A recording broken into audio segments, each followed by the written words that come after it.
Bonjour, aujourd'hui nouvelle réflexion concernant l'action d'un homme sur la société, sur le monde et ses répercussions. La Gemara dans Sota, à la page 17, nous dit la chose suivante.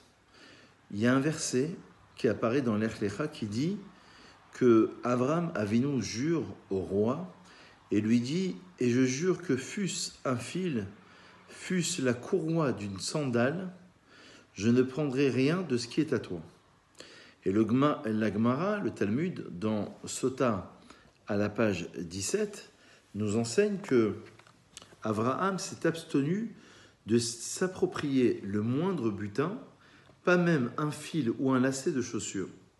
Le choix des éléments fil et lacet fait allusion aux deux privilèges dont les descendants d'Abraham ont été gratifiés par ce mérite. Ils font allusion au fil des tzitzit et au lacet des téphilines. Incroyable. Dont on se revêt évidemment quotidiennement.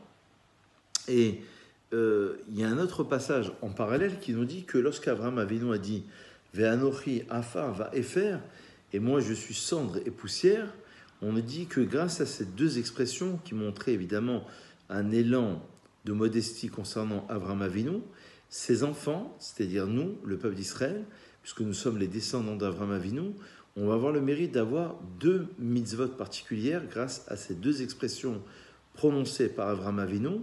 Efer para, la cendre de la vache rousse pour purifier les impurs, et Afar Sota, c'est la poussière de la terre concernant la femme soupçonnée d'adultère, toute la cérémonie qui a été célébrée. C'est-à-dire que dans des expressions les plus anodines, j'allais dire, on a vu l'exemple dans Sota à la page 17, lorsqu'Abraham Avinu jure de ne rien profiter, ne serait-ce que d'un fil ou que d'un lacet, et que grâce à ces deux expressions, on allait mériter des tzitzit et des téphilines, ou alors la cendre et la poussière feront allusion plus tard à deux mitzvot que l'on va recevoir, la mitzvah de la vache rousse et la mitzvah de la sota, qui est évidemment la femme soupçonnée d'adultère. C'est-à-dire que lorsque les patriarches s'expriment, et lorsqu'ils vont agir, ils vont agir pour quelque chose qui nous relie à l'infini. Et c'est peut-être ça le sens des mitzvot. Le Maharal de Prague, au XVIIe siècle, nous enseigne que une mitzvah, c'est d'installer, ça vient de la racine de savta, de chibour, d'être relié à Dieu. Savta, ça veut dire un groupe, une union. Mitzvah, c'est pas juste un ordre ou un commandement, ça veut dire une union intrinsèque entre Dieu et la créature. C'est-à-dire que lorsqu'on fait une mitzvah d'après le Maharal, on essaye de mettre de l'intemporalité dans la temporalité. C'est-à-dire qu'on vit dans un monde qui est relié au monde fini, à un temps qui est limité. Et lorsqu'on fait une mitzvah, on le relie à quelque chose d'infini.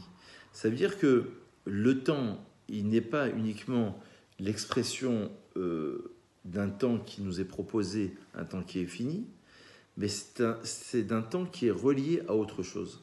C'est une réflexion qui va sembler être intéressante parce que lorsque plus tard dans la paracha, on va avoir l'exemple de la Akedat Yitzhak, la légature d'Yitzhak, nous savons que dans les Pirkei Avot, il est enseigné qu'Abraham Avinu a été éprouvé par 10 épreuves. Première épreuve, alors il y a une grande discussion entre nos sages pour savoir quelles sont les épreuves et dans quel ordre et quelles sont les conséquences d'exprimer l'idée dans ce sens ou dans un autre sens, sans rentrer dans tous les détails. La première épreuve serait, d'après certains Rishonim, les maîtres du Moyen-Âge, l'injonction de quitter son pays natal, de quitter sa famille, et la dernière injonction serait l'Ech Lecha el Eretz Moria. Un autre l'Ech Lecha, le 10e, c'est celui de quitter et d'aller vers la terre de Moria pour aller pratiquer la légature d'Yitzhak. Cette légature d'Yitzhak, on va la rappeler chaque année le jour de Rosh Hashanah. Ça veut dire qu'on fait une mitzvah qui a des conséquences, pas seulement sur les mondes supérieurs, par rapport à notre entourage, par rapport à notre environnement, mais on fait une mitzvah qui va avoir des répercussions même dans les futures générations.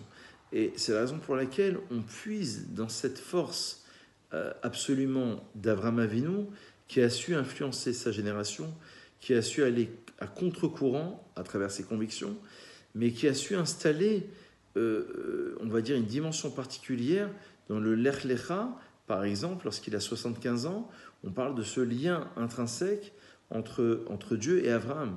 Et ce lien-là, il va tellement être puissant qu'il va s'installer dans toutes les générations à venir et qui va permettre au peuple d'Israël de commencer à recevoir la loi. Et nous aussi, à notre petit niveau, pour conclure, on va essayer de faire des choses, de faire des actions, d'avoir une parole qui est forte, mais qui va porter pas seulement pour notre génération, pour nous, pour notre entourage, mais pour celui, évidemment, de nos enfants et de nos petits-enfants. Et donc, si on garde en mémoire les répercussions possibles d'une action positive, évidemment, ça peut changer le cours de l'histoire. Le Ramchal dit qu'une action dans le Da'at Evunot peut avoir une répercussion sur le monde entier. Sur le monde entier, dans cette génération comme dans les autres générations. Bonne réflexion et à très vite.